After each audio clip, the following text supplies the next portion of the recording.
Psst, run! Really, it's not safe out there. There's a saber-toothed tiger lurking around. You better be careful. What are you doing? Don't peek. Okay, just one little peek. How's this possible, you ask? That's because you're in virtual reality, of course. These cool but very dangerous-looking big cats were alive during the last ice age. What if they decided to show up at your doorstep out of nowhere? Knock knock, a saber-toothed tiger is waiting for you to buy its cookies. Meanwhile, the coelacanth, this massive-looking fish, comes from a lineage that's been around for over 300 million years. We thought they didn't exist anymore until 1938, that is, when a live coelacanth was found again. Since then, they've been roaming the waters of the east coast of Africa and the waters of Sulawesi, Indonesia. Man, I wouldn't want to go for a swim and meet one of these fellas face to face. Their jaw has an intercranial joint, which means their mouth opens up by a lot. This is so they can eat large prey, like me. Not good. They're huge, too. Imagine a fish that's as long as you're tall and weighing as much as an average human. The takahe, a flightless bird, was thought to be gone in the year 1898. They're very cute, small and multicolored, usually not taller than your knee. But picture this.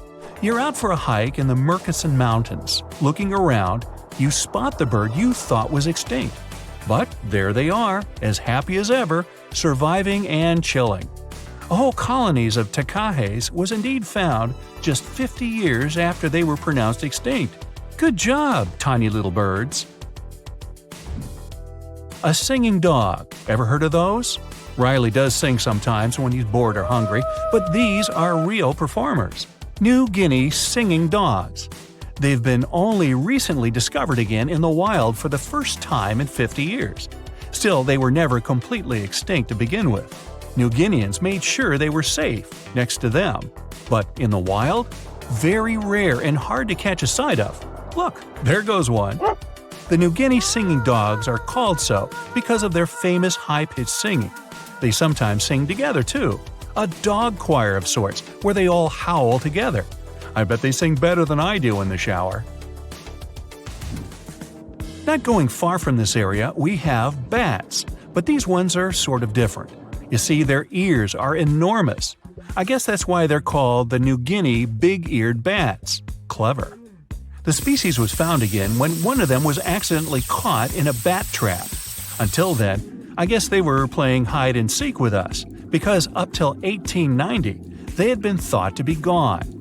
They're still not out of the danger zone because of habitat loss. Imagine you discover a fossil of a species you thought had been extinct for a long time, yet 2 years later, a whole living group of said species is found. Well, this is exactly what happened in 1977 with the Majorcan midwife toad. It's sort of brownish in color with darker brown that makes up its skin spots. Other than that, it's just a small toad with googly eyes. The group of live toads was found close to where the fossil was, on the island of Majorca. There aren't many of them left, about 500 in fact, and as of right now, they're declared vulnerable by the International Union for Conservation of Nature. Now, are you a fan of tortoises? You will be when you take a look at this huge beauty. It's called the Ferdinanda Island Galapagos tortoise. It hasn't been seen since 1906, but on February 17, 2019, we were finally able to look at one of these beautiful creatures. It's probably out there with a few of its mates right now, but they also don't allow themselves to be seen. We only know they exist because there's a few tracks and scents. With yet another frog, we have the horned marsupial frog. They're out and about in Ecuador, in the Chocó forest to be more specific. They're called this way because of their distinctive horns directly on top of their eyes.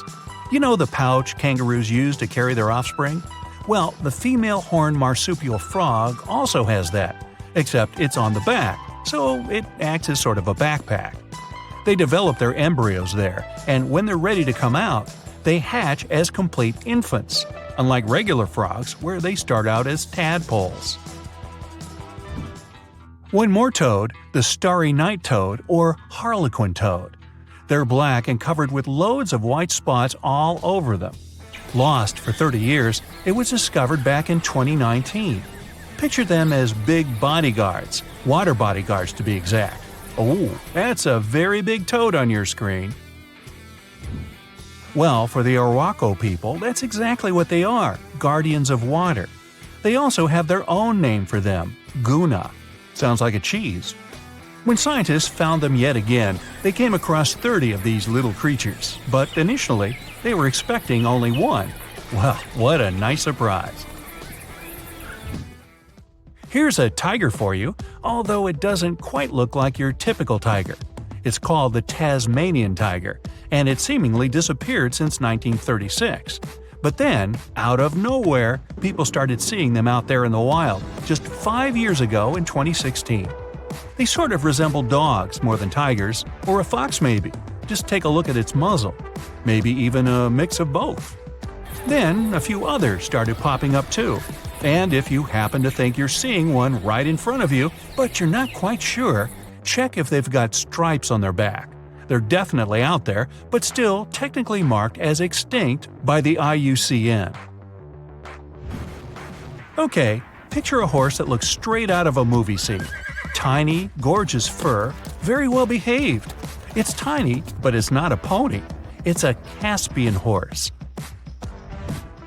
They have an interesting backstory to them. They were discovered by Louise Leyland, who got married to an aristocrat in 1957. Having moved to Tehran, Iran, she didn't quite like how the horses behaved there, so she took matters into her own hands. She took a few people with her, and off they went to the Caspian Sea mountain. And in there, they found 3 of these beautiful tiny little horses. Well, that's how the story goes. Coming up next, a possum that was found in an unexpected place. Guess where? You have 3 options to pick from: hiding in a ski resort, in the Australian outback, or in someone's apartment in the bathroom. Which one do you choose? You have 3 seconds. The right answer is a ski resort. Yes, this possum is called the mountain pygmy possum, and it's originating from Australia. So far, there are 3 different living populations of this tiny possum, but it was believed to be extinct until just 1966. There are fewer than 100 of them, so the IUCN has marked them as critically endangered. Also from Australia is the night parrot, an absolute delight to birdwatchers. Very beautiful, yet mysterious. These little fellas live in very remote areas. You can probably count on the fingers of your hand how many times these birds have been seen since they were found again in 1979. That's how rare they are. Have you ever seen a Pygmy Tarsier? Neither have I. It was only in 2008 that 3 of them were caught. Scientists don't really want to lose track of their movements again, so what they did was gift them with tiny little collars. This way they can live their life as happy as ever and will know they're safe. The last one I want to tell you about is the tree lobster, but as the name might mistakenly tell you, they're not really lobsters. They're just big black bugs with huge legs. Their extinction story is a sad one. In 1920, a cargo ship got stuck on Lord Howe Island, and it had rats aboard. These rats fled the ship and ran straight to land. Even though tree lobsters are bigger than most insects, they're still relatively small compared to rats. The poor things never stood a chance. Still, in 2004, life shone again for these distinct critters. A pair of Australian scientists were out and about on the island and came across 24 of them. All of them were living beneath one single shrub. Hey, if there's enough space for everyone, it's not small, it's cozy. Bottom line, it's better to be distinct than extinct. Don't you agree?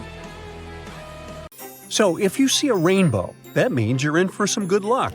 But if you see a deep sea fish, this means that something tragic is about to happen. Let's have a look at ancient lures and what they might mean IRL. In August 2020, people started out their day just like any other in California. It was sunny, so they decided to soak in the sun at the beach. They were snorkeling and kayaking, when one of them spotted something out of the ordinary – a Doomsday Fish. The creature was 12 feet long. It's known as an oarfish, and only about 20 of them have washed up in California since 1901. Oarfishes live in obscure parts of the ocean, but why are they linked to Doomsday? Japanese folklore says they are harbingers of disaster. These creatures were once thought to be sea serpents, and they are known as the messenger of the beautiful palace at the bottom of the ocean. The thing is, they only left the beautiful palace to warn humans about a disaster. That's why they're mainly known as bad omens. And when you see one, you can expect to see a tsunami or an earthquake right after. Even oceanographers confirm that this is a famous association. Now here's where it gets weird. The oarfish washed up near San Diego shores on the 10th of August. And then, on the 12th of August, a magnitude 4.4 earthquake hit Los Angeles. That's not the first time it happened. In 2011, in Japan, about 20 oarfishes were found stranded on the beaches and coastlines of Tehuco. Right after that, a magnitude 9 earthquake and tsunami hit the city. Something similar happened in the Philippines. On February 8, 2017, an oarfish was seen. 2 days later, a magnitude 6.7 earthquake struck the city and its nearby provinces. Sure, there is no way to prove both events are connected. The Seismological Society of America is adamant in saying that this is pure superstition. A recent study analyzed the coincidences and concluded that this association is statistically untrue. Can we say this happened literally out of the blue? Humans have historically noticed animals acting strange right before natural disasters. Earthquakes, floods, even tsunamis. It's like animals can sense something we can't. In fact, there's a lot of science to back it up. Studies show that animals can detect subtle environmental changes, like shifts in the Earth's electromagnetic field or infrasonic sounds, things humans wouldn't notice. This happens because most animals have a wider hearing range than humans and have extra sensitive senses that help them detect gases emitted from the Earth. This theory got famous after the tragic tsunami that destroyed several cities and villages in Indonesia back in 2004. Most man-made warning systems shut down and didn't serve their role of warning humans about the disaster. Sensors were out of action due to maintenance, while other coastal areas simply didn't have any tsunami warning systems. Terrible timing, I know. Still, minutes and hours before the 30-foot wave hit the city, some animals sensed the danger and fled. Eyewitnesses say that elephants ran for higher ground, while flamingos abandoned their low nesting areas and dogs refused to go outdoors. A local reported that he saw a herd of buffalo turning their ears toward the sea and then stampeded to the top of a hill. A lot of the people that survived the tsunami used animals as their warning systems. Now, this is not the first time humans have relied on animals to save their lives. The first official account of when it happened dates back to 373 BCE. I wasn't around then, but the Greek historian Euclides reports how the local population saw rats, weasels, and snakes running from the town before a massive earthquake hit. So what exactly is it that animals can sense that humans can't? To find that out, scientists put biologging tags on cows, sheep, and dogs living in Italy. For about half a year, they tracked the animals. During this time, official statistics recorded over 18,000 quakes in the region. The most shocking information was that animals began to change their behaviors up to 20 hours before an earthquake. Before an earthquake, something called positive holes happen. It's an electric charge that flows from the crust up to the surface of the Earth. They can change the air molecules above where they appear, and animals can pick up on them. There's also evidence that animals might sense changes in groundwater. Before earthquakes, the stress in fault lines can release radon gas, which could alter the chemistry of groundwater. Animals that rely on it might detect these changes and react. Birds are also super sensitive to shifts in the Earth's magnetic field, which can change just before a quake. Another research happened near Mount Etna. Located in Sicily, Italy, it's one of the most active volcanoes on the planet. In 2002, a massive eruption wiped out a ski lift, 2 hotels, and a series of shops located near Etna. So, over the past years, a group of researchers decided to track goats living next to Etna. Their big aha moment came in 2012, when the goats started to act erratically 6 hours before Etna started to spew lava. These researchers were able to retrospectively predict around 7 disasters over the course of 2 years, all thanks to these goats. Back in 2014, a group of scientists studying golden-winged warblers in Tennessee noticed something odd. The birds had taken a detour from their customary breeding grounds. These little birds flew 435 miles from the Cumberland Mountains, where they had just arrived after flying over 3,000 miles from South America. Right after the birds left, a series of more than 80 tornadoes struck the area, causing over $1 billion in damage. What these birds did is something scientists call an evacuation migration. They sensed the tornadoes coming from over 250 miles away. Infrasound is a big disaster giveaway. Storms and tornadoes make very strong infrasounds that can travel thousands of miles from the storm. Now, infrasounds are low-range frequencies, anything ranging below 20 Hz. With our normal set of human ears, we would never hear this. We have an average hearing that ranges from 20 Hz to 20,000 Hz. That means you can hear something like a very, very low bass note or as loud as the buzzing of a mosquito right next to your ear. An elephant's hearing range can reach below 20 Hz. This would make elephants expert at detecting disasters. Scientists also think that detecting infrasound is what helps birds dodge storms when they must cross the ocean. You see, the Pacific Ocean is known to not be at all passive. Although courageous humans venture to cross it, they're usually met with severe storms and conditions that their satellite instruments sometimes can't detect. Meanwhile, there's an ongoing project from France's National Museum of Natural History that is tracking more than 100 birds on their annual crossing over the Pacific. With the help of the International Space Station, they're trying to understand how these little creatures respond to natural hazards en route. But not everyone's convinced. Some scientists argue that while animals might be sensitive to environmental shifts, predicting disasters based on their behavior is too risky. The U.S. Geological Survey has pointed out that many reported cases of unusual animal behavior before disasters are anecdotal, meaning stories and reports, and large-scale studies have yet to prove a direct link. Although humans don't have these super capabilities of predicting disasters, we have some things that might help us. Notice this. The next time you're in a place where lightning is going to hit, your hair will give a sign. If it stands on end, this means that lightning is aimed toward your beautiful person and is about to hit you. So run, find shelter, get inside a house. That's the best you can do in a situation like this. You're going to Ilha de Queimada Grande, one of the most dangerous islands in the world. There, you find yourself among rainforests, huge rocks, and grasslands. The place is home to birds, locusts, and giant cockroaches. But there's one more animal, and because of it, the island got its notorious reputation. Snakes live there, and a lot of them. So many that the place is also known as Snake Island. Will you survive there? Located just 20 miles away from the coast of Brazil, the island has an area of 43 hectares, or over 100 acres. It probably got cut off from the mainland after the last ice age. The snakes were also separated from most other animal species. They didn't have competitors and had an unlimited source of food. In such a small area, there are up to 4,000 snakes. That's one snake for every 10 square feet.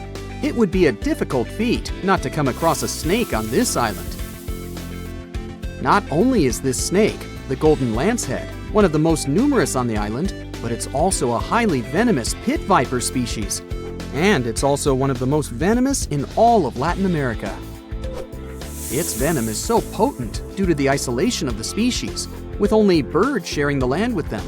To catch these birds, the snake's venom needed to become extra strong. And indeed, since they got separated from their distant relatives, their venom has become up to 5 times more powerful. Most of the time, these snakes hide in the trees or amongst leaves on the ground. If you find yourself stranded here, you'll want to keep yourself a safe distance away. Snakes mainly use their sense of smell and rely on vibrations. If you get too close to one, either stand still or slowly walk away. If you make too many vibrations, this will make them feel threatened, causing them to strike. If you spot them a safe distance away, or if you're walking toward tall grass, stamp your feet a couple of times. This will notify snakes of your presence. They won't risk taking down prey larger than they are and will likely slither away. Carrying a stick is always a good idea, just in case you happen to come across a snake accidentally. This way, you'll have an extension of your arm that cannot be bitten. This simple thing might save your life. A stick with a V shape on the end will give you even more advantage. Even if a snake starts acting aggressively, holding it down will stop it in its tracks. But whatever happens, don't try to pick it up. Okay, but what if you get bitten? The chances are pretty high on this island, of course. First of all, don't try to get the venom out on your own. Make sure you call emergency services immediately. And once help is on the way, apply a wide bandage. A piece of clothing will do if you don't have anything else. Don't try to chase the snake trying to identify the species. Emergency services know how to figure out what venom it is. Now, just keep calm and wait for help. You might be wondering who you can call on this abandoned island. Well, since it's strictly prohibited to visit this place, there are signs advising to stay away all over the island, along with a number you can call if you run into trouble. Let's say you've successfully avoided getting bitten. The next thing to consider is what you can eat there. Snake Island was previously known as Ilha de Queimada Grande, where queimada is Portuguese for forest being lit up, or forest fire. The reason for that was the fact that the entire island was deliberately set on fire to make room for a banana plantation. Unfortunately, the banana business didn't turn out to be a success, probably because farmers got sick and tired of snakes. But some banana trees still thrive today, and they can provide you with some much-needed nutrients. You'll also want some protein in your diet throughout your stay.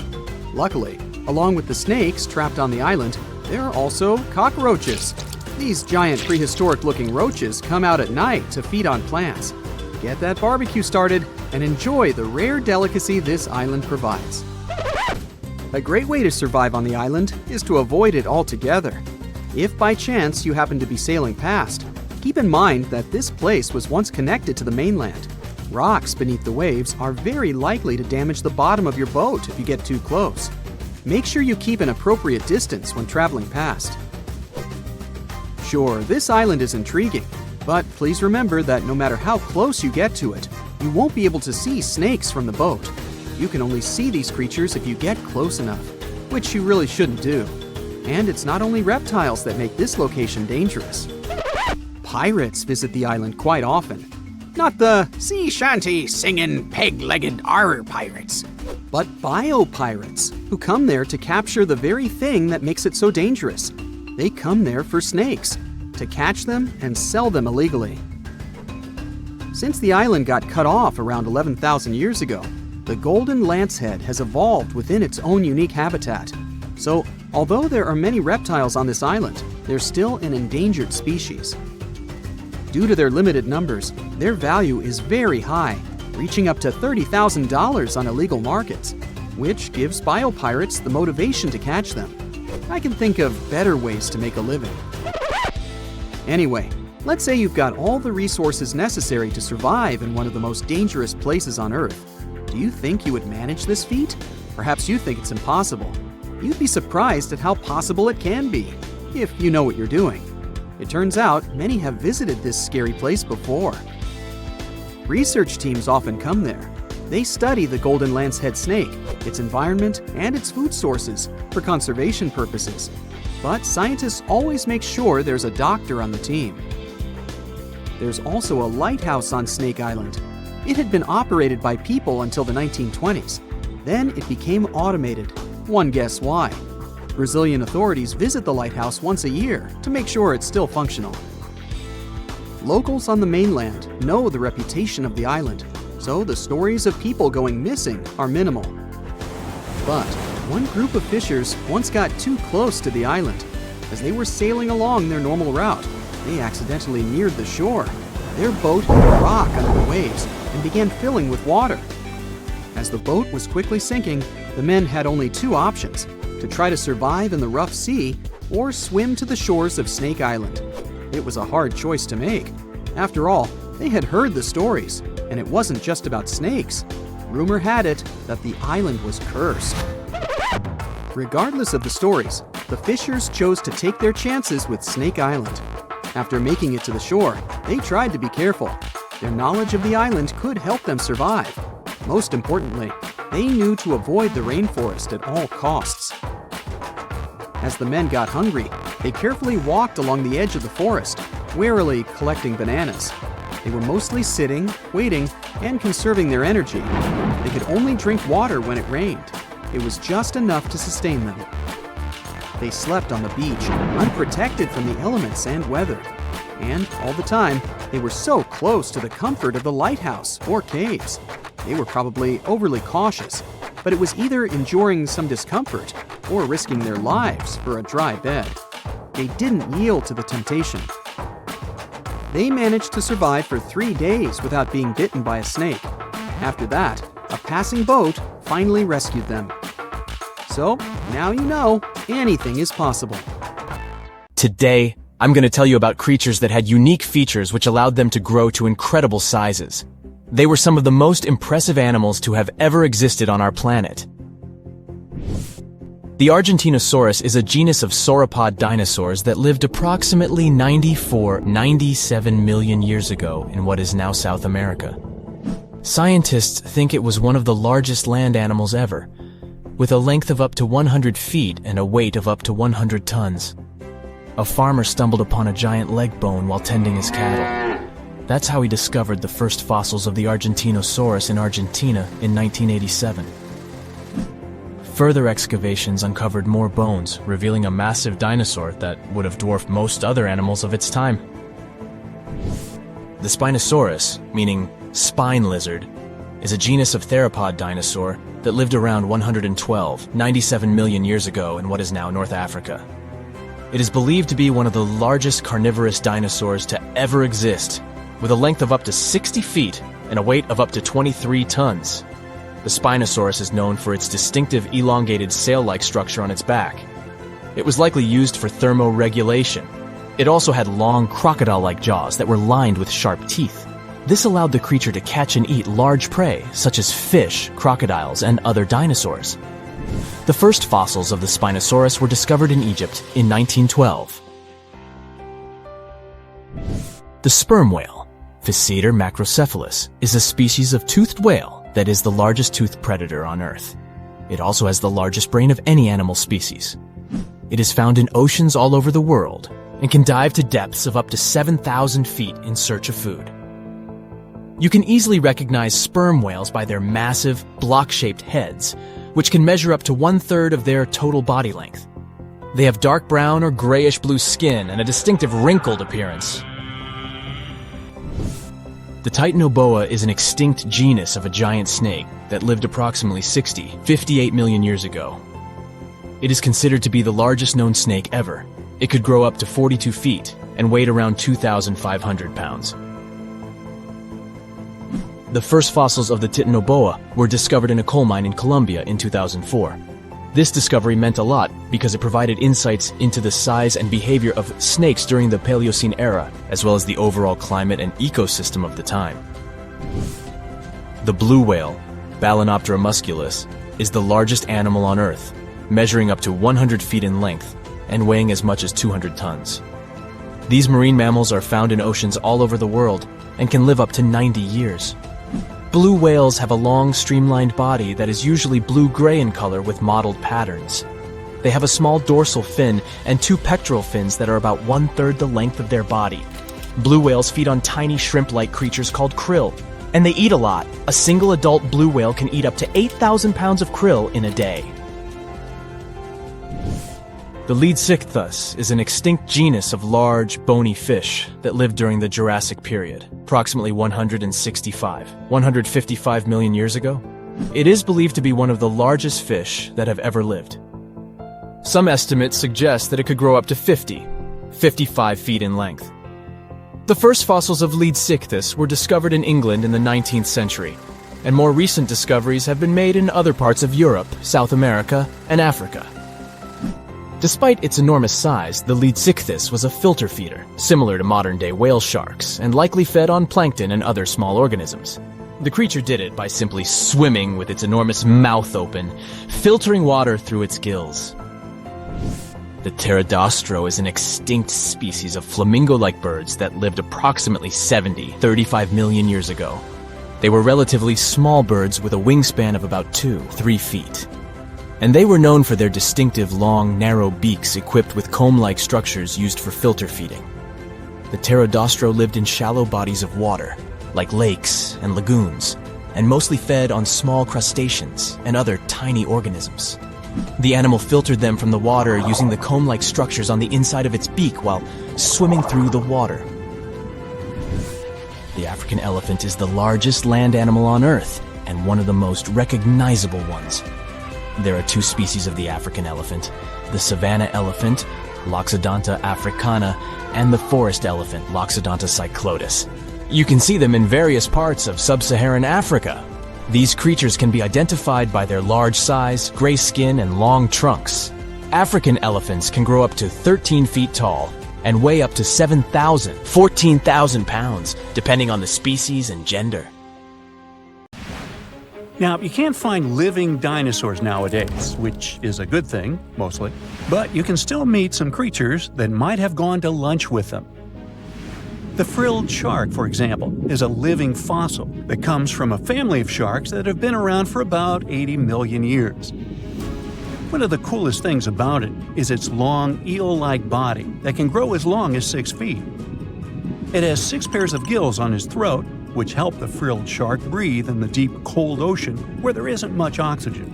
The shark can move very quickly, like a snake, to catch its prey when it least expects it.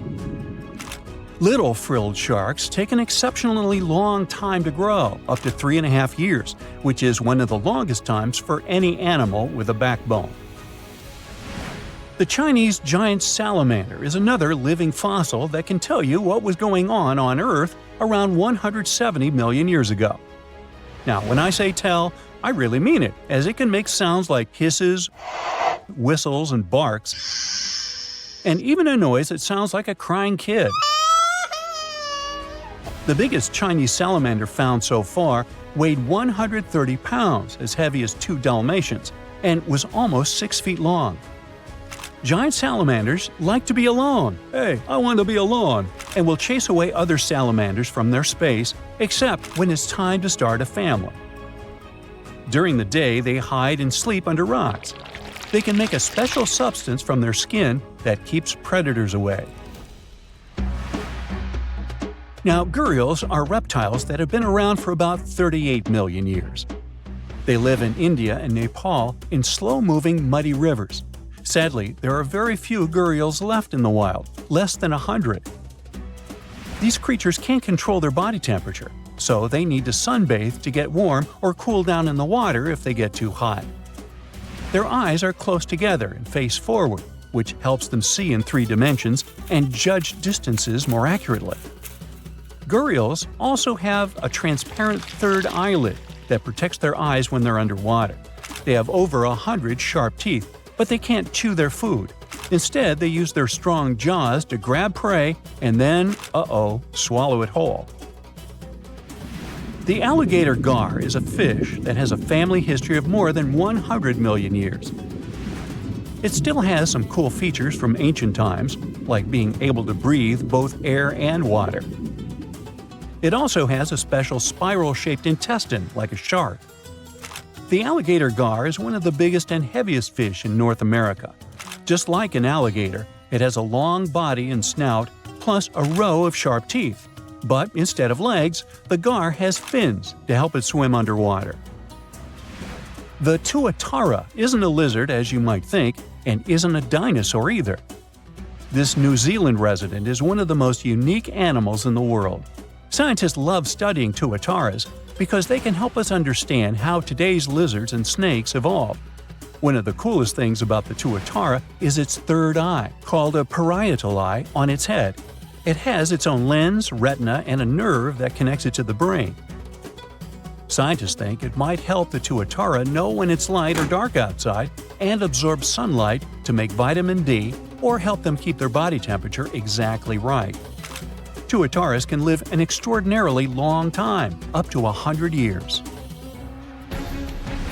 Cassowaries are the youngsters on our list, as they've been around for only 60 million years. They have some things in common with dinosaurs, like their three-toed feet and how they breathe. Cassowaries love to eat fruit, lots and lots of fruit. This love of fruit helps the rainforest because when cassowaries eat the fruit, their bodies don't harm the seeds inside. As they move around the forest, they spread these seeds, you can guess how, with their own natural fertilizer, helping new plants grow. Cassowaries are big birds, about 6 feet tall and weigh over 100 pounds. They have a special claw on each foot that is 5 inches long, and they can use it to kick real fast. If they feel threatened, they can charge, kick, and even jump on someone. They can also leap up to 5 feet in the air. So, the best thing to do is stay far, far away from where they live. The order Notostraca is a group of crustaceans that you may know as tadpole shrimp or shield shrimps. These animals have been around for about 360 million years. They have a wide, flat shell that covers their head, and they have a pair of eyes on top. These creatures can be found all over the world in different kinds of water, like freshwater, brackish water, and even salty pools. They can also look different depending on where they live. Notostracans aren't picky eaters and can snack on pretty much anything, from plants to small animals and other shrimps. Some of them are considered pests in places like California rice paddies because they stir up the mud, which blocks sunlight from reaching the young rice plants. Sturgeons are some of the largest fish species on the planet. They live only in the cool waters of the northern hemisphere and never travel below the equator. Even though they are huge, sturgeons don't have teeth. They eat by sucking food off the bottom of rivers, gulfs, lakes, and oceans. Scientists believe that sturgeons came from a group of fish that first appeared around 419 million years ago, long before dinosaurs even existed. Their ancestors survived a big extinction event that wiped out 90% of all species and went on to become the largest fish in many rivers in North America and Eurasia. Sturgeons can live up to 100 years old or even older. Female sturgeons can lay up to 3 million eggs at a time, but not all of the eggs eventually turn into real fish. Our next hero, the Pacific lamprey, has successfully lived through at least 4 mass extinctions. Its ancient ancestors evolved over 450 million years ago. These creatures have cartilage instead of bones and a third eye, which is a special light-sensing organ on top of their heads. Instead of a regular jaw, they have a mouth surrounded by teeth. They latch onto prey and sup up body fluids like real underwater vampires. And although he wasn't living underwater, the story goes that King Henry I of England might have lost his life because of a lamprey. The English monarch loved this fish so much that he defied doctors' orders to stop eating its flesh. He got sick every time he'd have it, but the lack of bones and the unusual taste made the royal fall in love with it. As a result, he got some scary symptoms from eating lamprey and eventually passed away. Can you say clueless? The elephant fish, also called the Australian ghost shark, has been on Earth for around 400 million years. Even though they're related to sharks, they aren't actually sharks. Instead of bones, their bodies are made entirely of cartilage. These fish have a special shiny tissue in their eyes that can make their eyes look like they change color from yellow to green. Elephant fish can be pretty tough and will fight back if they feel threatened. They like to be alone and usually don't hang out with other fish. Horseshoe crabs also deserve the title of survival champs, as they've been around even before dinosaurs, since 450 million years ago. 4 species are still roaming the ocean from Maine all the way to Mexico. Horseshoe crabs are more like spiders than ticks than they are like real crabs. They have 9 eyes, plus extra light sensors near their tails so they can see really well. They breathe underwater using flap-like gills near their belly, and sometimes they use these gills to swim upside down. Every spring, when the tide is high, these creatures come up to the beach at night to mate and lay their eggs, and you can see hundreds of thousands of them. A mega drought might hit Australia soon, and this isn't just about a couple of dry seasons. We're talking about 20 years of little or no rain. While Australia could be facing the longest and most devastating drought since official records began, the rest of the world might struggle to buy bread, flour, or cereals. Energy prices are likely to spike globally, and neighboring countries like New Zealand, Indonesia, and Malaysia must be prepared to receive Australians directly affected by the lack of water. To truly understand how severe this situation could become, we should first examine past disasters. First off, Australia is no stranger to droughts, and this phenomenon can happen across their entire territory. From 2017 to 2019, the southeast part of the country went through what they call the tinderbox drought. This was a severe bone-dry event where the cooler months saw only about half the usual rainfall. Parts of Australia became so dry that wildfires were a constant threat. Crops failed, and water was scarce. This drought was also thought to have contributed to the Black Summer fire disaster. By the end of 2019, bushfires were raging across the country on a scale never seen before, with people describing them as rivers of lava flowing down from treetops. The losses were staggering. The tourist industry alone took a hit of $2.8 billion, and over 7,000 jobs disappeared as a result of this difficult period. The tinderbox drought was a big reminder of what Australia might face in the future. That's why it's so important to understand what happened in the past to get a full picture of a possible 20-year mega drought. But there is one problem. Even though droughts are relatively common in Australia, the rainfall data available until today isn't enough for researchers to predict the future, and our records only go back to around 1900. So experts decided to study tree rings to uncover missing environmental data. If you look at a tree stump, you'll notice concentric rings on its surface. As trees grow, they form new rings, and the thickness of these rings depends on how much water they get. During a megadrought, the rings appear thinner because the trees don't have much water. Unfortunately, these natural records usually only go back a few hundred years, and it only tells us about specific local conditions, not the situation across all of Australia. So, experts turn to computer models to simulate how Earth's climate changed from the year 850 to 2000. This approach helped them to paint a picture of when megadroughts might have occurred in Australia and how to predict what might happen in the future. But what they were really interested in was whether the human factor might be making this scenario worse over the years and if we are somehow intensifying these dry periods. So, are we to blame for these megadroughts? The short answer is, we're not sure yet. On one hand, dry periods in Australia do seem to last longer than they did before factories and machines became common. On the other hand, they don't seem to be getting more intense or happening more often than before industrial times. This means a drought lasting 20 years might not be directly linked to human activities. Actually, this kind of phenomenon is just a normal part of how rainfall changes in Australia over time. This is backed up by evidence from ice cores, which suggests that a 39-year drought hit eastern Australia around 800 years ago. What makes it all so fascinating is that there isn't just one cause for this phenomenon. I mean, there is no single mechanism that explains all cases of megadroughts. It happens because the right combination of ocean and atmospheric conditions come together, and you end up with a drought.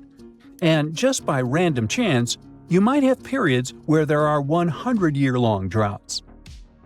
Despite what many people think, megadroughts are not geographically isolated.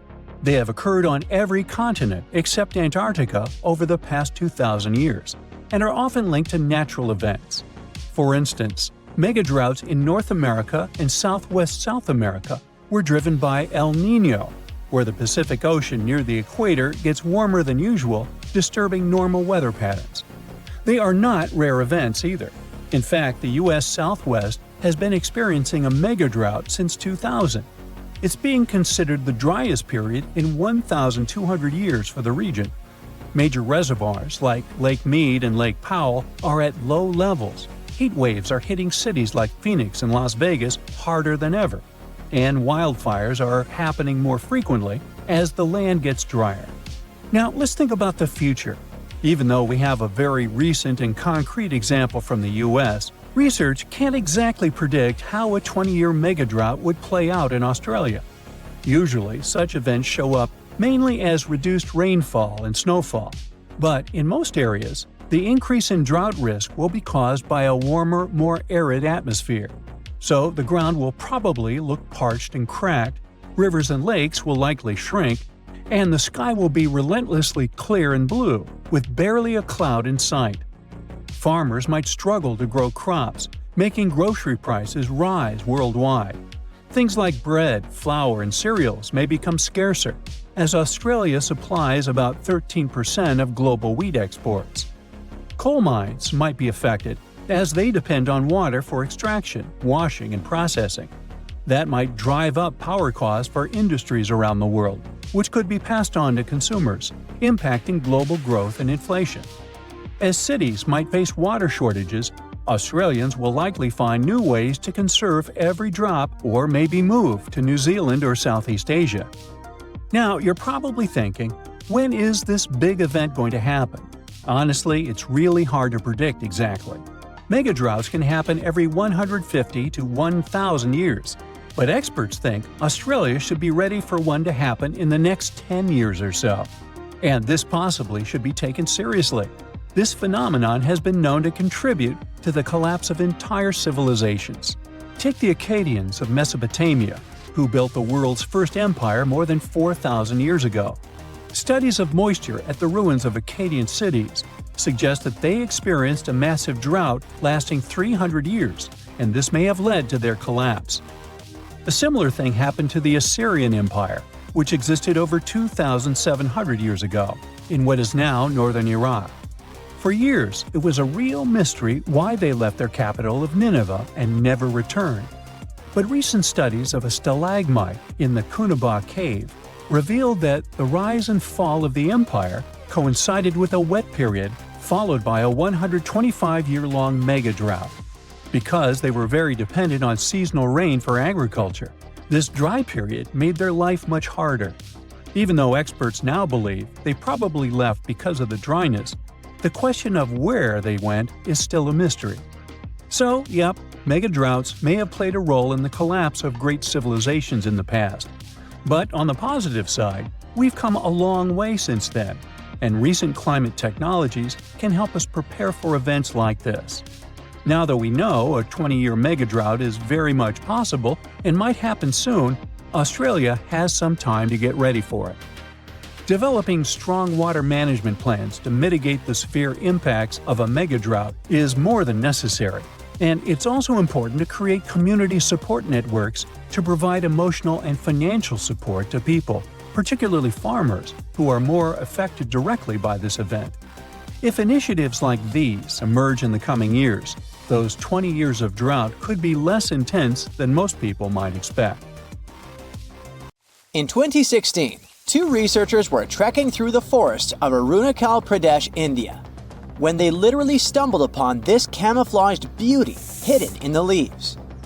A local man pointed out the snake, and they quickly realized it wasn't just any average viper. With its unusual pointed snout, similar to a hump-nosed viper, and a stunning orange belly, this snake had them scratching their heads. Back at camp, they took a closer look and knew they'd found something special. DNA tests at the Indian Institute of Science confirmed it. They found a brand new species, now known scientifically as Trimeresurus arunachalensis. But the snake's unique features didn't stop there. The snake's paired reproductive organ was unlike any other viper, and its scale pattern was completely unique. While its closest relative has around 20 rows of scales around the middle of its body, this mysterious snake had only 17. The next species is a record breaker, and it's known as the largest gecko ever discovered, measuring around 2 feet long and being as thick as a man's wrist.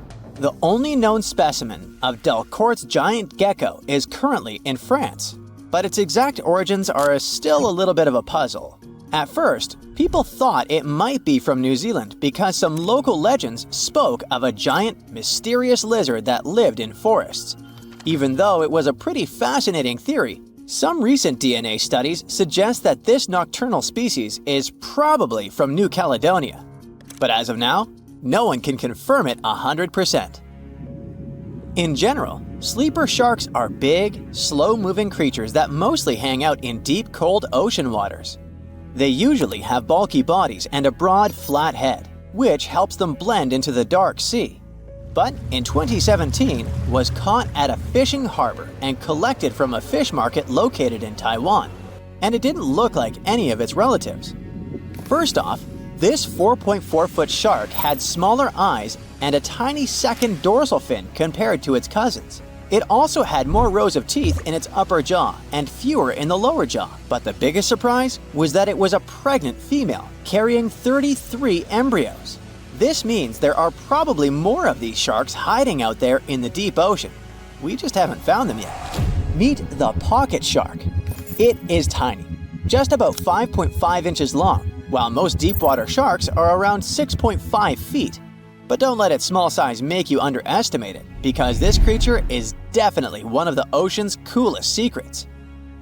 Discovered in 1979 in the deep waters of Chile, this tiny shark is like a real-life spy gadget with its mysterious pockets near its front fins. These pockets are large, measuring about 4% of its body length, and are believed to either glow or secrete pheromones. So this shark might actually light up to either confuse predators or attract prey in the dark depths. And when I say deep, I mean really deep. It is believed that this creature hangs out over 9,000 feet down, which is roughly the height of 7 Empire State Buildings stacked on top of each other, but inside the ocean. Besides its initial discovery in Chile, it was spotted again in 2010 in the Gulf of Mexico, but it hasn't shown up since. The pocket shark is not the only glowing animal we're talking about today. This inch-long cockroach, scientifically known as Luchihormetica lucae, was actually first collected back in 1939, but only got its moment in the spotlight decades later in 2012. What makes this little buddy so interesting is that it uses bioluminescence, meaning it has spots that light up in the dark. Unlike fireflies that mostly use their glow to find a mate, this cockroach uses its light to mimic a toxic click beetle and scare off predators. Unfortunately, the region in Ecuador where it was found was hit hard by a volcanic eruption, raising fears that this glowing marvel might be a one-of-a-kind discovery. Continuing with tiny creatures, meet Hippocampus minotaur, also known as the bull-neck seahorse. This little seahorse stands out with its wide neck, large head, and small body, which is why it's got the Minotaur nickname. The only known specimens were collected off the coast of Eden, Australia, and no one has ever seen it alive in its natural habitat. So that's why we don't know much about its day-to-day life.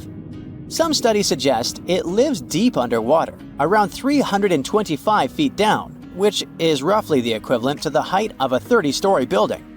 It's believed this mysterious seahorse likes to wrap its prehensile tail around corals and might even hide in sand beds. Its yellow-orange color likely helps it blend into coral reefs. So spotting this intriguing creature in the ocean is pretty much like trying to find a needle in a haystack. Next on our list is the Nariño cat. In 1989, a single specimen of this mysterious spotted feline was discovered in Galeras volcano in southern Colombia. This little guy had a short tail with 7 black rings and a black tip, and its fur was absolutely unique, being more reddish than that of its relatives. Understanding that it wasn't an ordinary animal, researchers decided to visit a bunch of museums all over Latin America to find similar felines, but they came up pretty empty-handed. Then, DNA analysis confirmed that it was unlike any other known cat, having split from its closest relatives around 1.9 million years ago. The Bogota sun angel is a hummingbird with a stunning purple color and black flight feathers, plus a bright green chin and crown. For years, we only knew of one specimen that was bought in Bogota, Colombia back in 1909, and that was pretty much it. Nobody knew much more about this beautiful and mysterious bird. But that changed in 2017, when a study decided to analyze its DNA once again.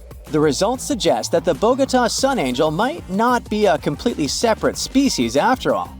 It looks like it is actually a hybrid, meaning it was a mix of hummingbirds from two different species. And it's likely that its mother was a long-tailed sylph, which is a gorgeous hummingbird that mostly lives in the Andes in South America. The spotted green pigeon, also known as the Liverpool pigeon, is like the unicorn of the bird world. It was first described in 1783 by an English physician named John Latham, who saw it once and that's it. Since then, no one has ever doubted that it was a pigeon, and many researchers were convinced it was a distinct species. But recent DNA studies revealed that this bird could actually be closely related to the famous dodo.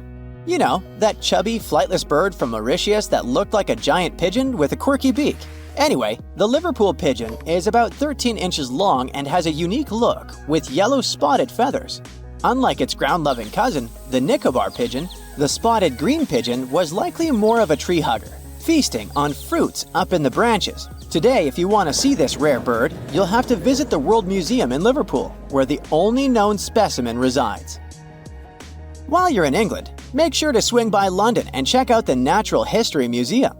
There, you will find the only specimen of a flying fox known scientifically as Pteropus bruneus. Flying foxes are usually some of the largest bats in the world. Their body length, I mean their size excluding their wings, can be around 16 inches. But this special bat, discovered in 1874 at Percy Island, is more like a mini version of its cousins, measuring 8.3 inches from head to toe. So even though it hasn't been spotted in the wild for a while, I wouldn't worry too much if you happen to come across it. You decided to go scuba diving for the first time. The water is clear and the sun is shining on the seabed. You take a few selfies and the fish swimming by when suddenly, the ocean goes pitch black. You look up and, oh my, what is that gigantic animal? It's definitely not a shark, not a whale.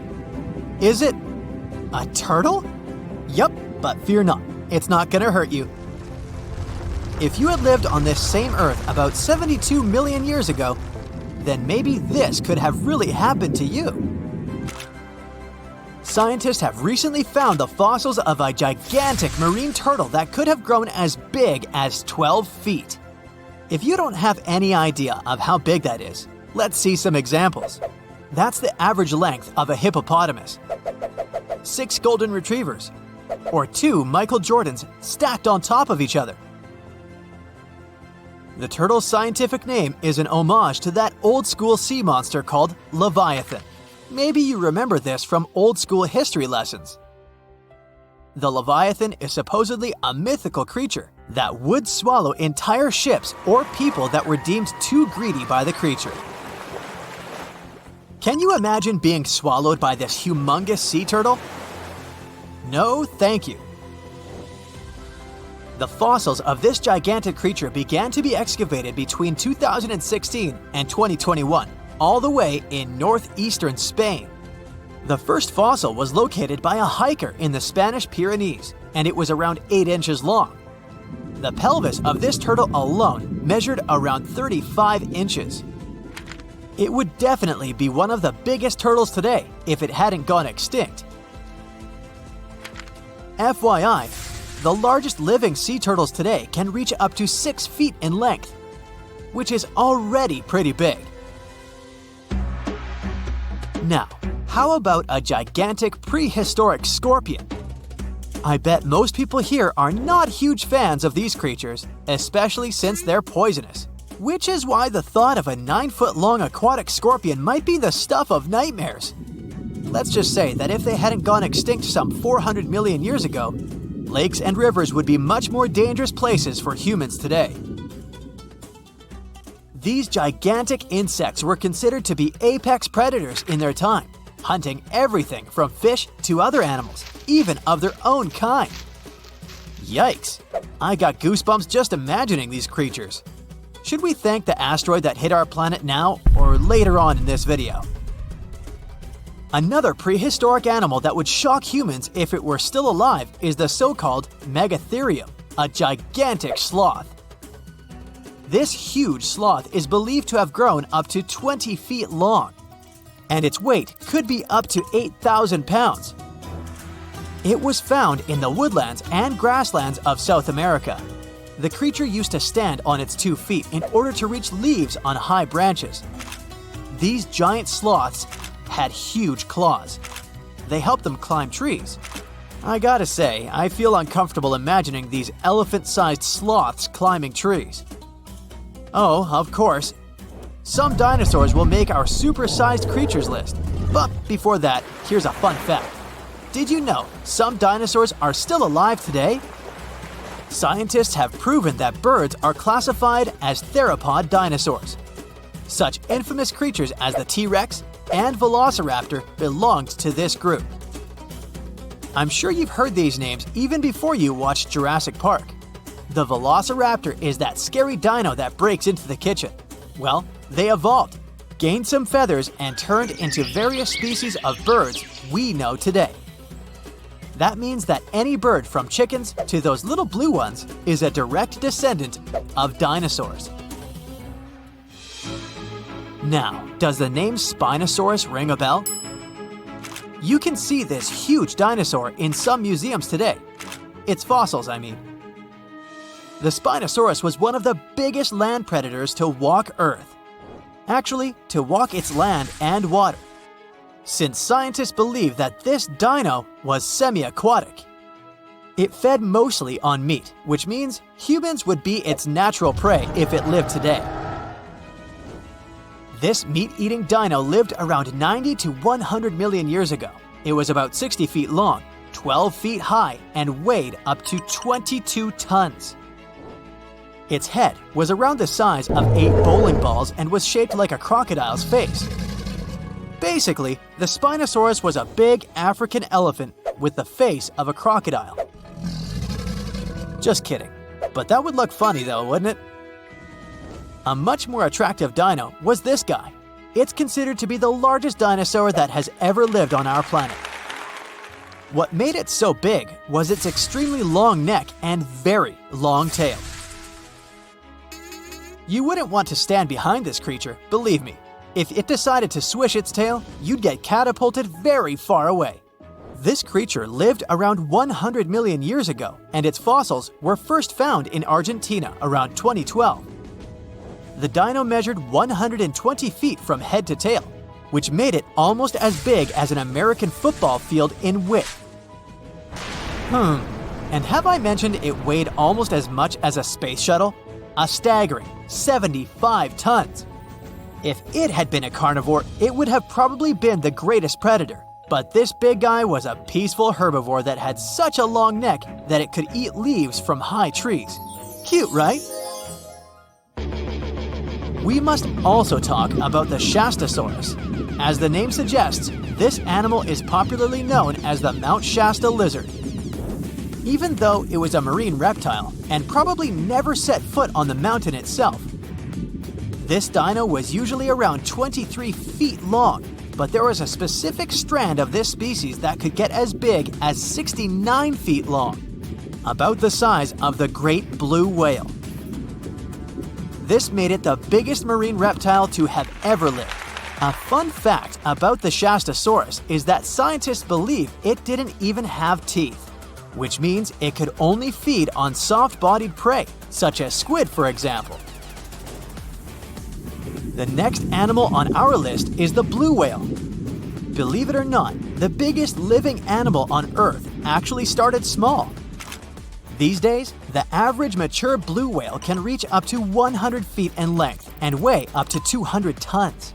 That's more or less the weight of 40 elephants put together, or 30 Tyrannosaurus rexes, or 2,670 average-sized people. Blue whales have to eat up to 50 million calories per day to support that body. That's the equivalent of 30,000 Big Macs. Just FYI. But blue whales weren't always this big. They actually evolved from a four-legged mammal that lived on Earth around 48 million years ago. Their ancestor was called Pachycetus, and it was only 6 feet long. Here's a fun fact. To be able to live in the water as one does today, the blue whale had to go through some intense adaptations. A blue whale can replace up to 80 to 90% of oxygen in its lungs each time it takes a breath. A human replaces only up to 15% for comparison. It allows these animals to dive for up to 1 hour at a time, down to a staggering depth of 330 feet. Elephants were bound to make the list. Elephants are currently the largest land animals on Earth. They can grow to be about 13 feet tall and weigh up to 7 tons. That's pretty small if we compare it to the other animals that once lived on Earth, right? But if we placed a 6-foot-tall human next to an elephant, we'll see it's not at all that small. African elephants are bigger than their close relatives, Asian elephants, and they have a similar lifespan to humans, up to 70 years. Pokemon might have made us collectively wish that salamanders were real-life dragons, although they're not. They can still be pretty cool, though. There's a giant species of salamander that is known to be the largest living amphibian. They can grow to be as long as a regular-sized human, reaching up to 6 feet. I bet that wouldn't be a pleasant underwater encounter. Now, of course you know that the Amazon River is famous for its piranhas, bull sharks, and other creatures you don't want to meet. But there are even more dangerous rivers in the world. The deepest of them, the Congo, goes so far down in some sections that even light can't reach there. It's the only major river that crosses the equator twice and carries enough water to fill more than 13 Olympic-sized swimming pools into the Atlantic Ocean every second. Wow! Even the most experienced boaters have trouble passing through all of the river's strong currents, rapids in its upper part, and waterfalls and gorges in the lower section. The Congo currents are so fast and powerful that they even divide animals like mountains and oceans do. There are new species of fish evolving separately on the two banks as they can't reach the other side and breed with each other. One of the most dangerous types of fish living here is the Goliath tigerfish. These monsters, that grow up to 5 feet and travel at the speed of 25 miles per hour, are relatives of piranhas. Their mouths are full of vicious, razor-sharp teeth. Their females lay hundreds of thousands of eggs, and the offspring are predators from birth. You have a good reason to fear the Goliath tigerfish, as they're the only freshwater fish in Africa that have attacked crocodiles and even humans. Okay, not swimming there. There are dense jungles and more hungry wildlife, including snakes and some aggressive hippos, all along the river. Still, it's used as a water highway in Central Africa, so barges traveling on it for weeks are often crowded with up to 2,000 people and capsize every now and then. And if you believe the local folklore, there's one more thing to be afraid of: the one who stops the flow of the rivers, a dinosaur-like beast that is said to live in the Congo River basin. There have been over 100 sightings over the last century, but no one can provide solid evidence the beast is real. At the turn of the 21st century, there was a series of terrible, mysterious stories on the Kali River in Asia. Something described as a mud-colored water pig would drag swimmers underwater in front of terrified eyewitnesses. British biologist Jeremy Wade stepped up to crack the case. He noticed that all the scary incidents were happening in one specific spot, stretching about 4 miles. Villagers told him this creature was growing big and bad from all the food it got. Wade examined the water with a depth sounder and thought it could have been a whirlpool. Then the monster dragged a domestic water buffalo into the water. The buffaloes are big and heavy, so the creature that attacked it would have to be super strong. Saltwater crocodiles don't go so far inland, and the most common local species of crocodiles don't live in cold waters. There were no bull sharks in the area either. Finally, Wade spotted several goonch catfish underwater. Some of them were human-sized. They couldn't capture these monsters with a regular fishing rod, but a special ceremonial construction did the job. The largest fish was 6 feet 7 inches long and 3 times the weight of an average gaunch. It was large enough to take down a human or a large animal, but Wade mentioned there could be even bigger ones living in the Kali River. The Orinoco River in South America is dangerous to navigate because of some crazy curves and strong underwater currents. It's easy to get lost here, even if you have your GPS on. There are sudden waterfalls all along, and you must be prepared to handle those to survive. The river is the only home to a rare Orinoco crocodile and has some pretty scary-looking vampire fish swimming around. This Payara fish has sharp, spiky daggers that line their gums and 2 elongated fangs that rise from their lower jaws. Could probably use an orthodontist and some braces, you think? It's a ferocious hunter constantly looking for the next victim, which is going to be a medium or large-sized fish. If a human catches a Payara, it will defend itself, leaving cuts, nips, and bites, but there are no known cases of this cutie taking a human life. Well, that's good. The Yellow River in China received its name after its color, but it wasn't always this yellow. It was first formed at least 30 million years ago and shifted its course over 30 times over the centuries. Yellow sediments moving downstream from a plateau in the distance transformed it from clear to muddy. This fine-grained substance piled up at the bottom of the river and formed natural dams. The huge amounts of water that the river carries need to find their way to the sea, and that's when major floods happened, taking several million lives in various epochs.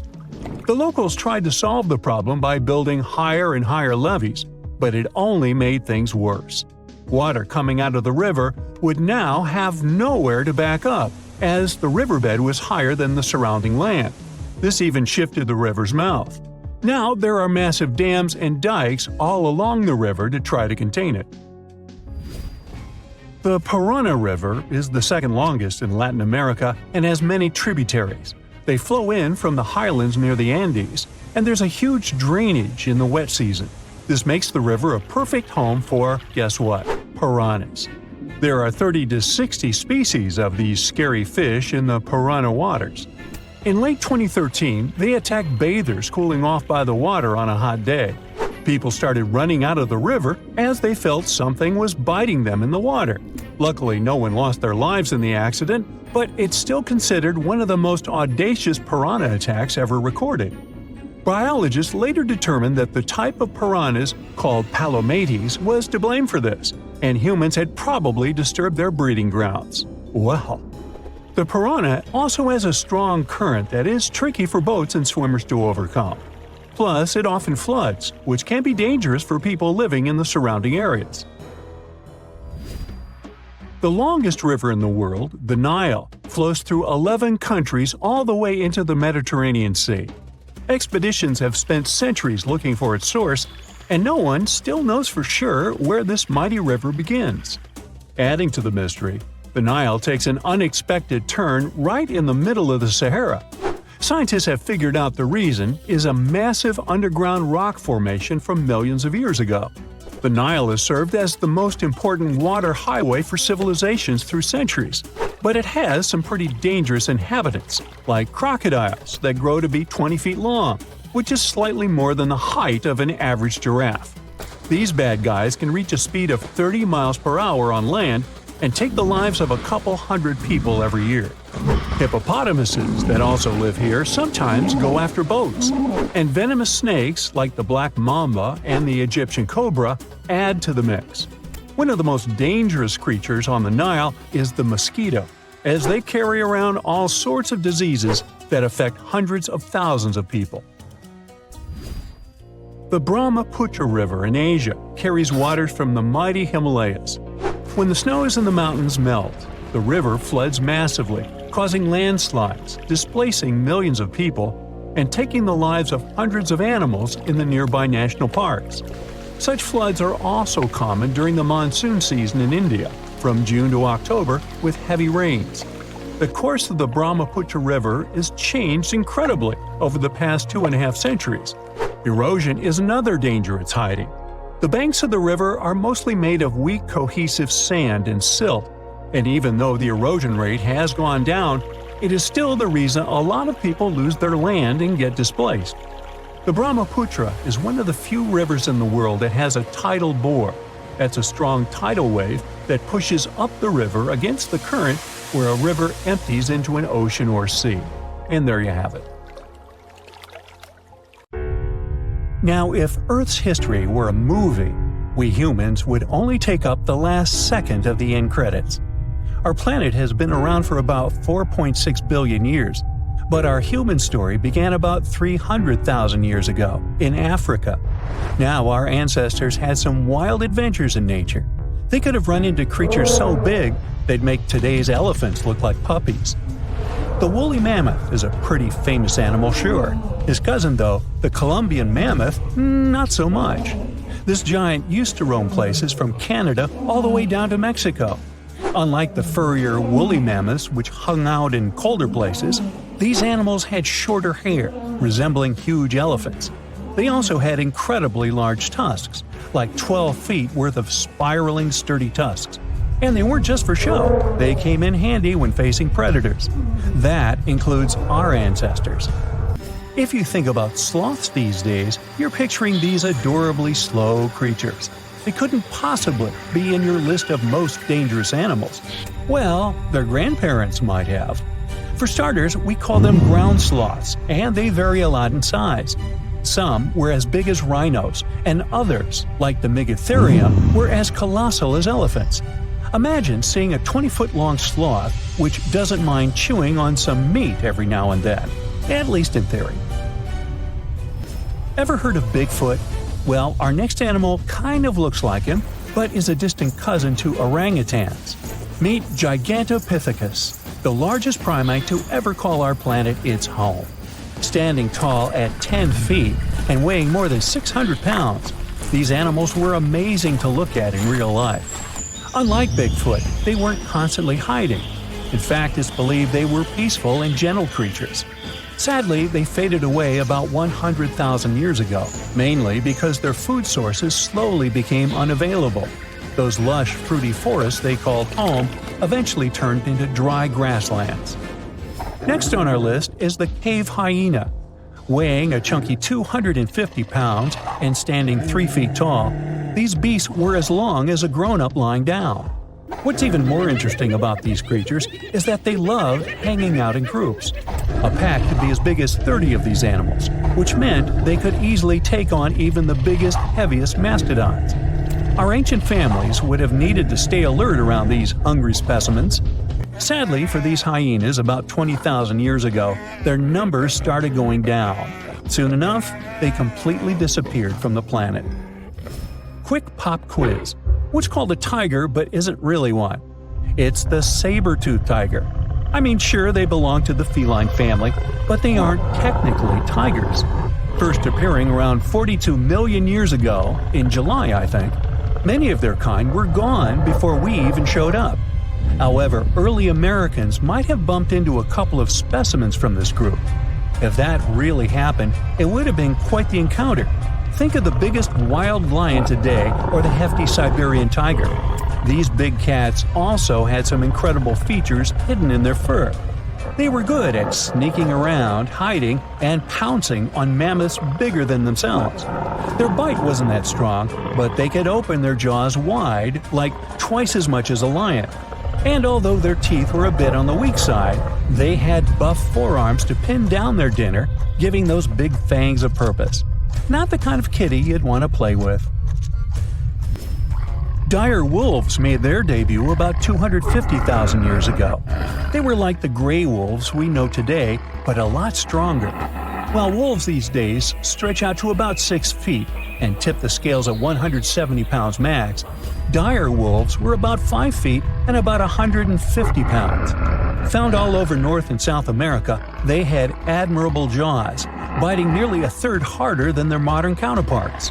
Also, their favorite snack was horses. But just like many other majestic beasts of the past, they faded away around 10,000 years ago. Now, names can be deceiving. Take the American lion, for example. It's not really a lion, it's more of a panther's big cousin. The other part of the name is correct, though. They did live in America about 330,000 years ago. This feline was no lap cat either. They were at the top of the wildcat pyramid, weighing a colossal 772 pounds. That's like stacking 4 grown men on a scale. Even the mighty African lion would look a tad bit shy beside these beasts. With the muscle to take down a bison, you wouldn't want to accidentally interrupt their dinner. They parted ways with this planet around 11,000 years ago, right after the last ice age. Now, down in Australia, about 50,000 years ago, I wasn't around then, there lurked a relative of the Komodo dragon, the Megalania. Experts love to have debates on how big it was. Some say it stretched out to 23 feet. Others think it was just about 11 feet long. Either way, they were basically mega-sized Komodo dragons with a dangerous bite. If you think bears are already big and fluffy now, let's introduce the short-faced bear. While this big creature stood on its hind legs, it towered at 14 feet. With long limbs, they could outrun today's bears, hitting speeds up to 40 miles per hour. These ultra bears sadly disappeared around 11,600 years ago. Now imagine a crocodile. Okay, imagine that same crocodile, only supersized, with sporty legs, doing its thing in Australia about 1.6 million years ago. Well, say hello to the quincana. These crocs were extremely large, reaching 23 feet. And no, they weren't lazy river loungers. These creatures really loved spending time on land. They evolved to have strong legs for their chases and razor-sharp teeth designed for slicing, not gripping. When did we stop sharing beaches with them? About 40,000 years ago. The name elephant bird might not sound familiar, but try to picture a bird that stood tall as high as a basketball hoop at 10 feet and weighed as much as a small car, 1,500 pounds. Their eggs were equally huge, like 150 chicken eggs bundled up into one. Now, as amazing as these birds sound, there's a lot we still don't know about them. They're hard to study, as most extinct animals are. Still, some recent studies have given us some clues. Scientists have been examining ancient molecules from their fossilized eggshells. It's an awesome piece of evidence, since these birdie shells were thick, preserving precious DNA inside. Plus, there are tons of these eggshell fragments sprinkled all over Madagascar's beaches. Because of these findings, we now know these birds were herbivores and loved eating leaves and seeds. We also know the tiny kiwi bird is its closest living relative. Now, dodos were these amazing birds we also used to share the planet with. They're like distant cousins to Asian pigeons. To give you some perspective, imagine a chunky bird weighing about 50 pounds. Similar to chickens, turkeys, and ostriches, dodos were also the types of birds that couldn't fly. Their wings were small, and they had the muscle strength of, well, a wet noodle. Now, you might have heard the word dodo used as a name for creatures that aren't that bright. Don't get confused, though, by this name. These birds were, in fact, intelligent. Scientists were able to figure that out by studying their fossils. It turns out that they were good at smelling stuff, unlike most birds that are all about the visuals. These creatures aren't around for us to study anymore, but that might change. One evolutionary biologist is on a mission to fully understand these amazing ancient birds. On that note, she revealed that the dodo's DNA has been completely sequenced. There are even talks about potentially bringing dodos back to life. They would make a nice addition to the lovely beaches of Mauritius, the place they used to call home many years ago. In 1991, somewhere in the lush jungles of central Vietnam, a local logger found a mysterious hole among the foliage and bushes. He looked in there and felt a strong wind blowing into his face. Then he heard a strange sound from the cave depths and realized that it was the sound of a river. The logger didn't check the cave, but decided to go back there with a flashlight and a rope. When he returned, he couldn't find the cave anywhere. He spent a few years searching for it. Finally, in the 2000s, the logger managed to locate it again. In 2009, he brought scientists to this place. They found out the cave, called Sundong, is the largest in the world. There's so much space here that you'll hear a long echo if you shout. Sundong's main passage reaches 660 feet in height in some places, which is more than half as tall as the Empire State Building. The area of the cave is so huge that an entire New York City block with 40-story skyscrapers would fit in there.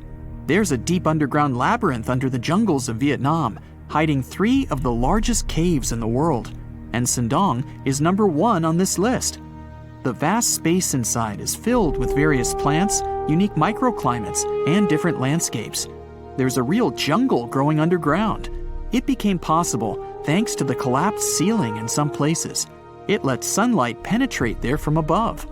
There are huge stalactites 250 feet high on the ceilings and walls, which is more than the length of a passenger Boeing. They've been here between hundreds of thousands and millions of years. Some limestone deposits are more than 450 million years old. It means they've existed since the time long before the dinosaurs. Besides the jungle, there are also many rivers in the cave. They were formed because of rainwater coming down from holes in the ceiling. These rivers are smooth and fast, like slides in a water park. But riding them isn't the best idea, since they can carry you into one of those long labyrinths that the cave is full of. And we still don't know where they're going. You may find yourself in another unknown part of the cave.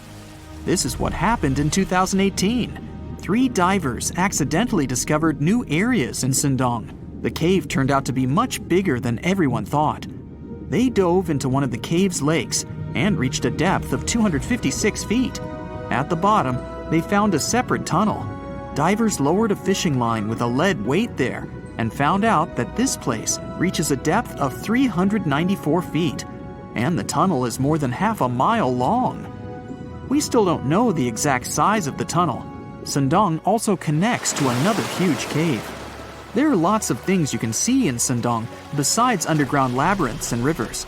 You can find spacious rooms with lakes, and you can walk for hours along dark mountain corridors. This place is strikingly beautiful, but dangerous at the same time. And the coolest thing is that you can take a walk here. Since 2013, Sundong Cave has been open to tourists. It's not just an easy walk to take some selfies though. The expedition to the cave lasts for several days. For the first day and a half, you'll explore the 3rd largest cave in the world. And only after that, you'll reach Sundong.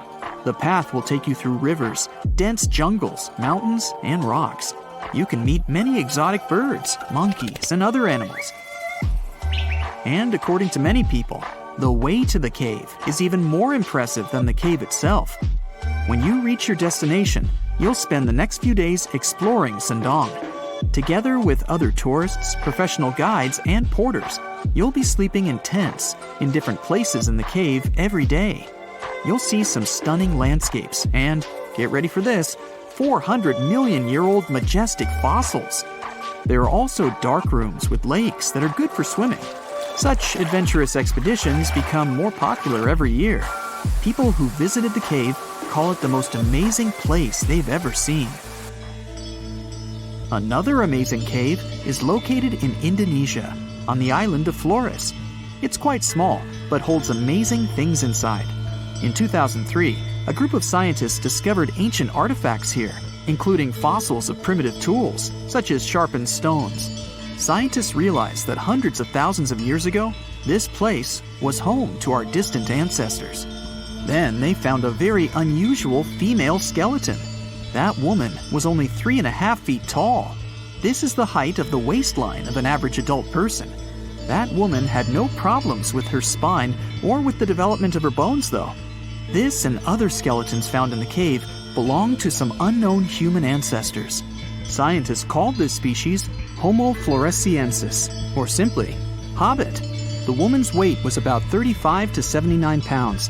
Analysis of the skull and bones showed she was about 30 years old. Hobbits probably lived on Earth between 190,000 and 50,000 years ago. There's a chance they met the ancestors of modern humans. The next cave is in Turkey. Imagine that you live in an old house and decide to make some repairs. You throw all the old stuff out of the rooms. The last place to sort out is your basement. You've hardly ever visited it and have no idea what's hidden there. But it's pretty spacious, so you decide to turn it into a room. You tear down the wall and discover the entrance to the cave. This is a tunnel that leads underground. You walk through the cave and see a real underground city. This happened in Turkey in 1963. One of the locals discovered a secret passage to a lost city in his basement. About 20,000 people could live there. There was enough space for livestock and food supplies. It's not just a maze of tunnels. There's a chapel, a school, stables, kitchens, walls, and other signs of civilization. The city was built in the Byzantine era, in the years 780 through 1180. It's not the only one down there and is connected to many underground tunnels and towns that stretch for several miles. Let's finish our journey in the strangest and most frightening cave. We're going to the southeast of Romania, near the Black Sea. Here, on a desolate wide plain, you can find a hole. This is a tunnel leading deep underground. The air inside the cave has high levels of hydrogen sulfide and carbon dioxide. Under normal conditions, the air we breathe contains around 20% oxygen, but it's only 10% here. You won't be able to breathe freely without an oxygen tank. The water and air here are poisoned. Almost no animals are able to live in such conditions, at least the ones we know about. And this cave is filled with 48 species of living organisms, 33 of which are new unknown species. Creeping things that live here can scare you, especially if you're afraid of bugs. Strange white snails and white spiders are crawling along the walls. An unknown species of leeches and transparent shrimp are swimming in the water. White millipedes with huge mustaches are creeping on the ground. Here you can also meet an unknown kind of scorpion with a transparent white body that doesn't look like any other kind of scorpion. Nothing here looks like ordinary animals at all. All creatures in the cave are white or transparent. They don't have eyes, but they have long paws and antennae whiskers that help to navigate in space. Plants can't live here without sunlight and clean air. This means that oxygen isn't produced in this place. So how do these creatures manage to survive? The answer is in the water. The surface of the lake and puddles here is covered with strangely moving foam. This substance is a living organism. It consists of 1 billion bacteria called autotrophs. Ordinary plants absorb carbon dioxide and use photosynthesis to produce oxygen. This cave is filled with carbon dioxide. Autotrophs absorb it and secrete tiny food particles. Bacteria feed on these particles. Larger organisms then feed on those bacteria, and so on. In the end, there's enough food for everyone. This process is called chemosynthesis. It's like photosynthesis, but uses water instead of sunlight in its chemical reactions. In this cave, evolution has created a completely unique biological system, separate from the rest of the world. Australia used to have its own giants. Those were huge animals that could have dwarfed anything living on this continent these days. Scientists found the remains of many of those ancient creatures in the Narracuta Caves in South Australia, 4 hours away from Adelaide. It's a lovely region, but it can be treacherous. Watch out for holes the ground is pocked with. Known as pitfall traps, many of them are no wider than a coffee table. They're deep and plunge into the darkest of caverns. One of such caverns is called Victoria Fossil Cave, and it's a treasury that's been hiding the bones of around 45,000 animals for centuries. Some of the oldest bones belong to creatures far more terrifying than any animal you can encounter today. Those were the ancient Australian megafauna, huge beasts that roamed the continent during the Pleistocene epoch. During those, there were giant snakes, huge flightless birds, wombat-like creatures the size of a rhinoceros, and many others. One of the largest examples of the Australian megafauna scientists have discovered so far is the Diprotodon. That giant herbivorous creature was 10 feet long and 6.5 feet tall, and weighed more than 6,000 pounds, about as much as a small Asian elephant. Even though this terrifying beast didn't eat meat, it could have smashed other animals with its sheer weight. Scientists have found the remains of hundreds of such creatures all over Australia. So it's safe to say that no other animal from that time or in that location was larger than this giant. Despite its creepy appearance, the Diprotodon was a relative to the modern-day wombat, and those are known to sometimes pounce humans. The Diprotodon had toes that pointed inward and were well suited for digging burrows.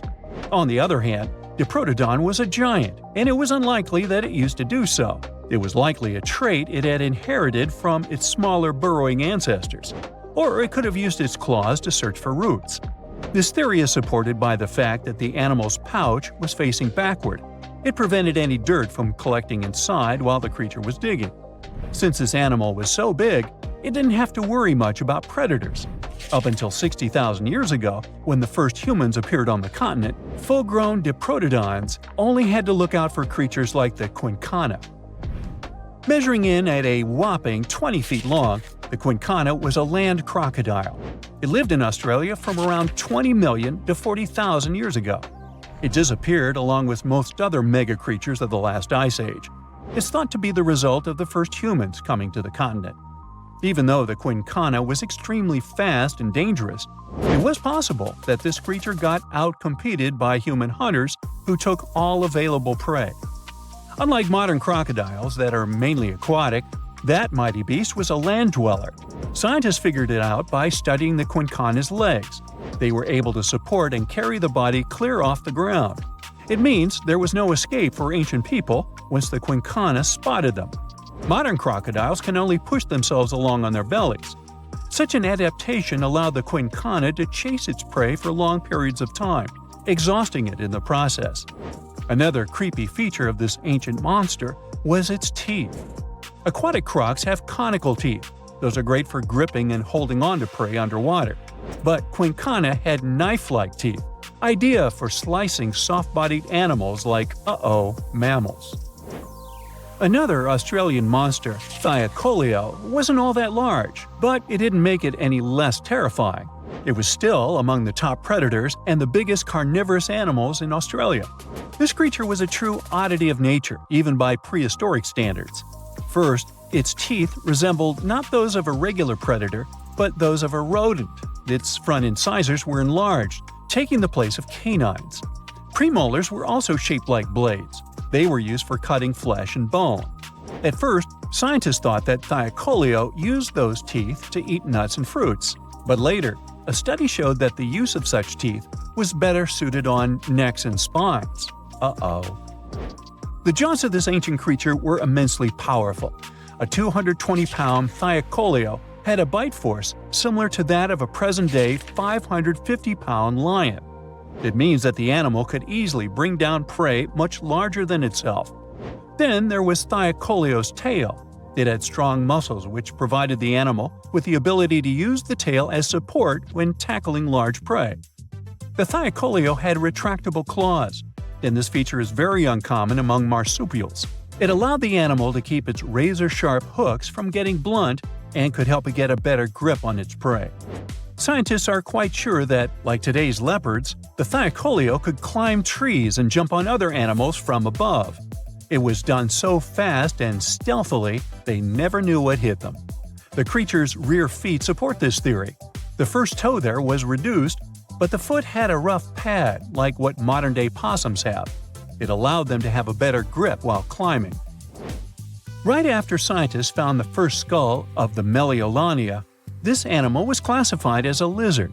That's why its name translates to small groomer. But after they discovered more complete fossils, it turned out that the Meliolania was a giant turtle. But that's not all. It was one of the largest land turtles to ever have existed. The main reason researchers initially believed the creature to be a lizard was the fact that its skull was adorned with a series of spikes. It's something the modern-day horned lizard can boast. But even after discovering the true nature of the Meliolania, scientists still don't know how to properly catalog it. It might have been a creature that folded its neck under its spine, or it could have folded it to the side. Beside those defensive mechanisms on its head, the Meliolania was also equipped with a spiked tail, which was probably used to prevent predators from attacking the animal from behind. Most species of the Meliolania disappeared around 2,000 to 3,000 years ago, because of humans who hunted them to extinction in both Australia and on the surrounding islands. It took around 2 centuries for these turtles to go extinct in that region of the globe. The Megalania was a giant Australian lizard that existed at the end of the Pleistocene epoch. It looked like a Komodo dragon and the Australian monitor lizard, which are both believed to be Megalania's closest living relatives. Fossils tell us that the ancient animal was anywhere from 15 to 26 feet in length. Ow! The youngest fossil remains of this ancient Australian monitor lizard date back to about 50,000 years ago. The first indigenous settlers must have encountered Megalania, which led to the lizard's extinction. Originally, scientists thought that the Megalania was the only member of the genus Megalania, but these days it belongs to the genus Varanus, which means that the prehistoric creature is closely related to other Australian monitor lizards. Our next giant creature on our list was once dubbed an ostrich on steroids. I mean, look at it. It was the last of the thunderbirds to go extinct in Australia. The Genyornis lived on the continent at the same time as early humans. They might have coexisted for 15,000 years or so before the huge bird eventually disappeared. This theory has some proof.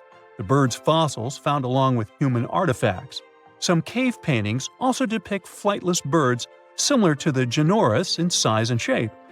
Although it wasn't the largest bird in Australia, the goose-like creature was still as tall as a grown-up man and weighed around 550 pounds. Even a modern-day ostrich can be dangerous if it feels threatened. Imagine meeting its giant prehistoric relative. Scientists are still arguing about its diet. Many believe the creature was an herbivore, but there's still a chance that the Genyornis was a partial scavenger. Its small, stubby wings and powerful hoof-like legs hint that the bird could have been a plant eater. But its huge beak and exceptionally deep lower jaw evoke suspicion. Such features are highly unusual in birds.